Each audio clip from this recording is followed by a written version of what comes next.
Hey, how are you? Here. Good to see you. Good to see you too. How the wife and kids? Pretty good, pretty good. All right. Hello. Thank you for joining us today. We just wanted to come together and say a few words about our two teams playing for the first ever college football championship. First of all, I'd like to say on behalf of Oregon, you're welcome. It was a true pleasure to give Jameis Winston his first loss as a college athlete. He's going to look great in a Jets uniform next year.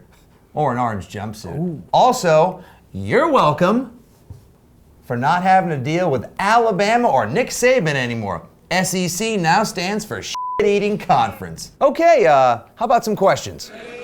Guys, first of all, want to thank you for the New Year's Day wins. You're welcome. Now, I understand there's a lot of mutual respect here, but you're telling me there's no traditional animosity, rivalry, no intensity? There's a lot of stake Monday night. You know, it's really hard to manufacture any animosity between the two of us. Just a couple really good schools with good football programs that share a lot of commonalities, you know. Each of our schools begins with an O. Yeah. Both coming off huge wins. Yeah.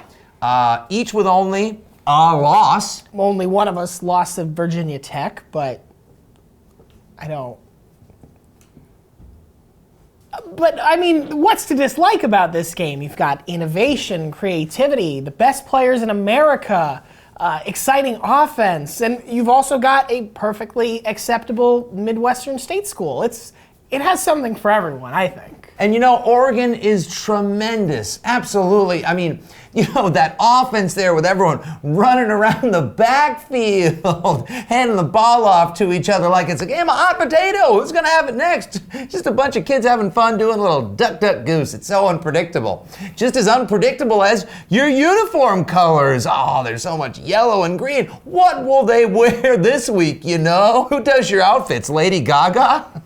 I presume that's because you guys have the same number of national championships, right? I mean, that's why you guys do this. But, you know, Ohio State, on the other hand, so resilient and so much depth. How do you get that kind of depth recruiting against the Purdues and the Northwesterns of the world? Oh my God, it's enough to give you a heart attack, or, you know, something like a heart attack that turns out to be not a big deal, but it's still a medical excuse for you to leave one school and go to another. Oh, it's just exhausting. Right. Yeah, I mean, Urban Meyer, you know, he's no guy that followed Chip Kelly. What's his name?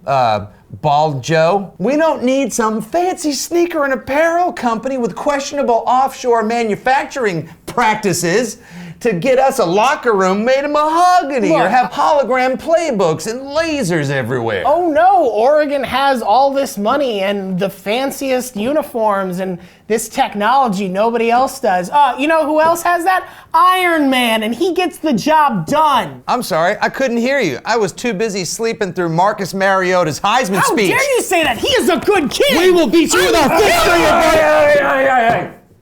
You will appreciate where you are in this world, in this game, and just know, if TCU was in its God-given place in the national championship, we would not be pulling this classless